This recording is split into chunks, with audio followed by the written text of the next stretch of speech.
नमस्कार. मी प्राध्यापिका मेधा दाते, लेखक क्रमांक 141, 20 मे. आत्मज्ञान. आत्मज्ञान प्राप्ती हे प्रत्येक जीवाचे अंतिम ध्येय असते हे नक्की. त्यासाठी उपनिषदांनी अनेक मार्ग हाताळायला सांगितलेत.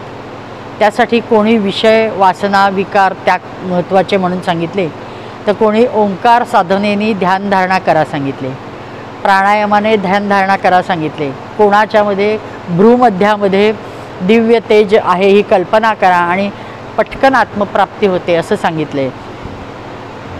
हे ज्याच्या त्याच्या अनुभूतीचे वर्णन प्रत्येक केलेले आहे. मोहरीपेक्षा सूक्ष्म आणि आकाशापेक्षा विशाल असे वर्णनही संत महंत लोक करतात. एकदा एक विद्वान मोठा पंडित स्वामी अक्कलकोट स्वामींना भेटायला अक्कलकोटला येतो. तर स्वामी त्याला झिडकारतात आणि म्हणतात, अरे चल, तू तर पडत मूर्ख आहेस, ब्रह्मतदाकार वृत्ती काय तुला पाहिजे, तशा वृत्ती होणे अपेक्षित आहे म्हणतोयस, ते काय वाटेवर पडलं आहे, जा, देत नाही म्हणून त्याला फटकारतात. त्यासाठी ब्रह्मज्ञानी पुरुषाला आधी शरण जा आणि निशंक मनाने गुरुची सेवा कर. तसं केल्यावर इहलोकी आत्मसाक्षात्कार होऊ शकतो आणि नंतर आत्ममोक्षप्राप्तीही मिळेल असं म्हणून त्याच्या पुस्तकी ज्ञानाला ते थोडंसं हे करतात. आणि एक जण असतो तो पुस्तकी ज्ञान नुसतं पुस्तकी ज्ञानाने प्राप्त होत नाही सांगतात, तर दुसरा असतो तो फक्त म्हणजे प्रामाणिक भक्त असतो. तो त्याला दुसरं तिसरं काहीही माहीत नाही, तो फक्त गुरुसेवा निरंतर करतो. ते त्यालाही स्वामी झिडकारतात. ते म्हणतात, अरे किती दिवस ही माती चिवडणार, आत्मोन्नती साध, काहीतरी प्रगती कर. म्हणजे जीवाला काय आवश्यक आहे त्याच्यानुसार स्वामी बोलत असतात. ते स्वामी अमुकच बोलले असं एकच धरून एक जो कानावर ज्याच्या देव पडतं ती लोक तेच समजतात, पण तसं नाही आहे.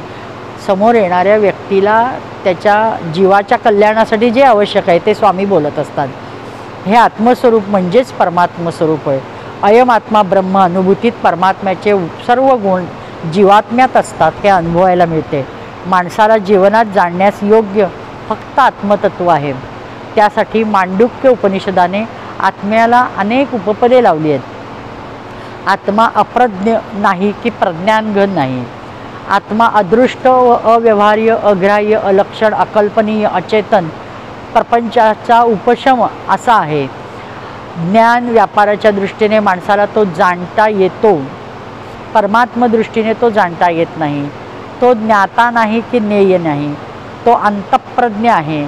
आता आत्म्याला लावलेल्या उपाध्या पाहता अदृष्ट म्हणजे इंद्रियाला अगम्य आहे. तो इंद्रियाशिवाय पाहण्याची, अनुभवण्याची कला वाढली पाहिजे.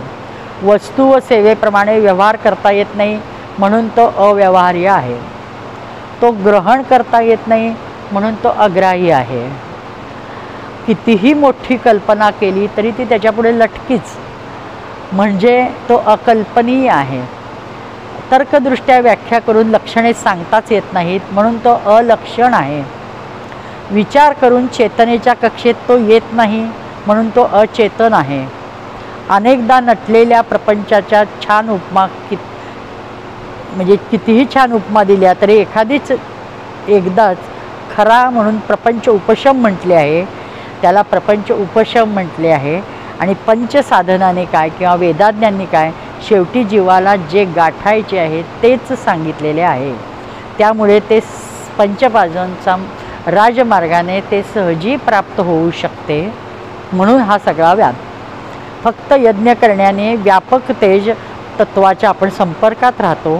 दानामुळे वैश्विक कमी अधिक ग्रहणशक्तीत संतुलन घडते. विश्वाच्या पाठी असणाऱ्या बलवान काळाचे स्मरण ठेवून सातत्य टिकवत आचरण म्हणजे तप होय.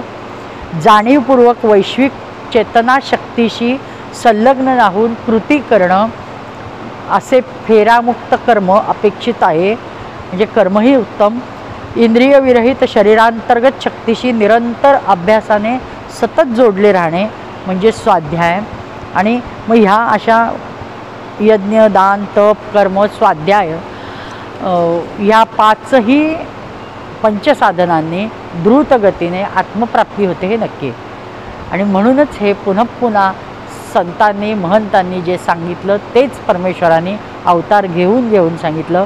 धन्य यज्ञानंद, धन्य आत्मानंद आणि जय मुक्तानंद. नमस्कार.